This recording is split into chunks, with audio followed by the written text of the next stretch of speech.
CLAS Connections, a minicast that spends a heartfelt 5 minutes with people from UConn's College of Liberal Arts and Sciences.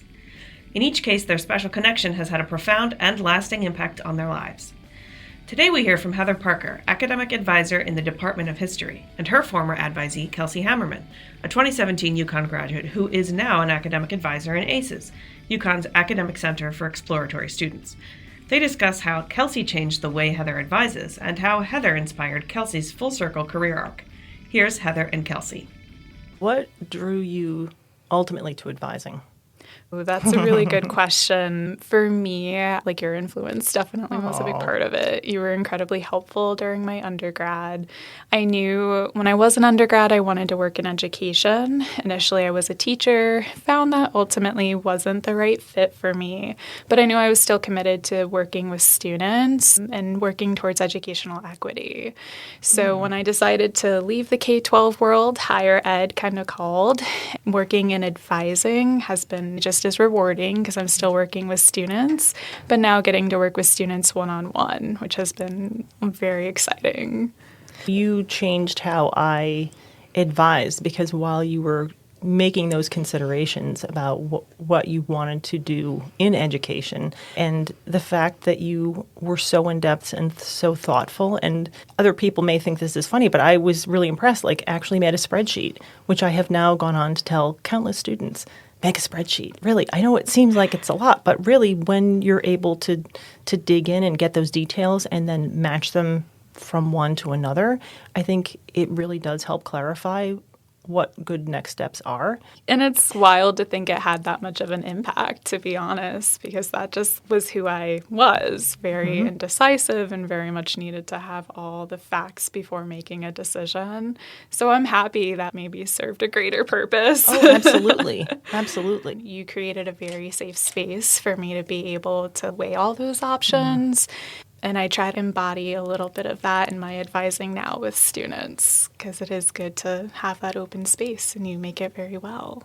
Thank you. I appreciate you saying that. You constantly deal with students who aren't sure what their next steps are. And I know that program is really important to UConn. I've been told at open houses when I'm talking with students, well, I think I want to go to UConn because they have a very strong program for students who are undecided. That's a major asset we have. So to meet up with an advisor like you who says, oh, I'm completely comfortable that you don't know exactly what you want to do, and we can keep having discussions about that, I think is a real asset for not only ACES, but also UConn.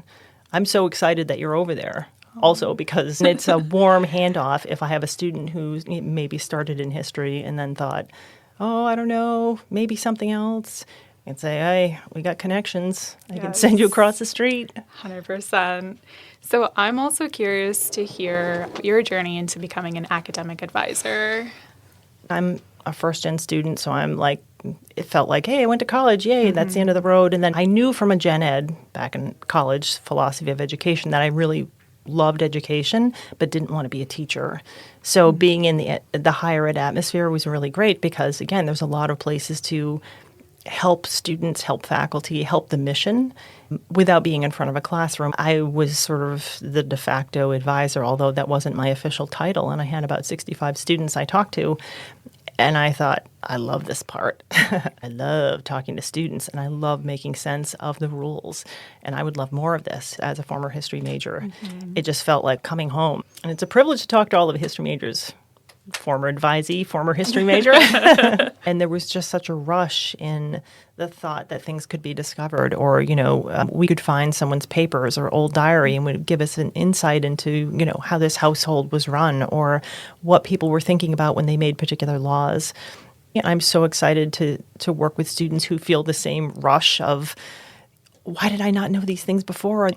Also, I think a big misconception that students may have, right? That history, it's all things that are already known and there's nothing to learn there. And very much we're still discovering things.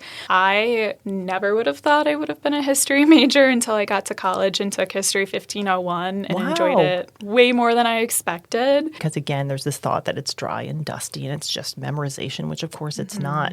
And I'm so super proud that you were in there and doing such good work with current students, because I think there is a lot of uncertainty and fear because college feels like it's this high stakes decision. It's better to engage with things that help you feel buoyant, help you feel like you're moving forward, as opposed to, something you think you should be doing that maybe is an ill fit and is really not going to showcase your ability as a college student, which will be important later on. Like, I've thought a lot about if I could give myself advice, it would be more so to take advantage of the opportunities that exist here as an undergrad. But at the time, I really didn't have a lot of confidence in myself to do those things. And I so wish I would have just taken more opportunities that we have here, because there are a lot of ways to become involved on campus, to explore those options. One of my causes and the reason that I lead FYE sections for first-gen students is I also didn't take advantage of a lot of things. I was really intimidated and worried about putting myself out there,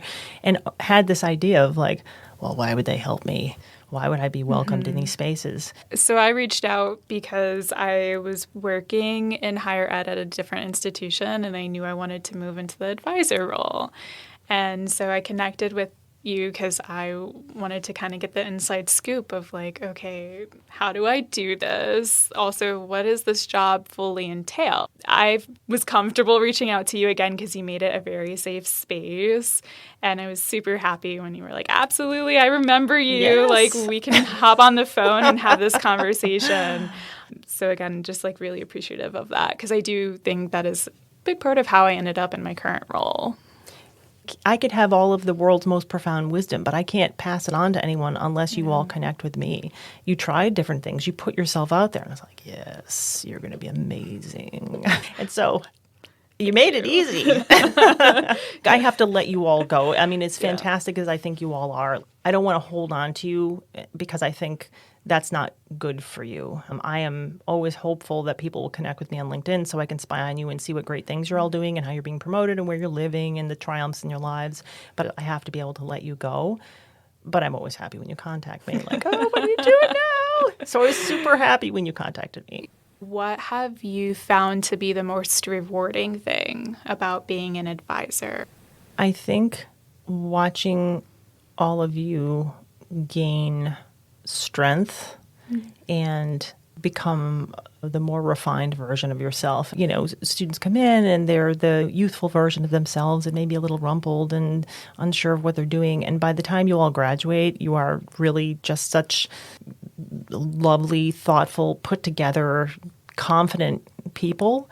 And watching that trajectory and having any part in it is incredibly rewarding.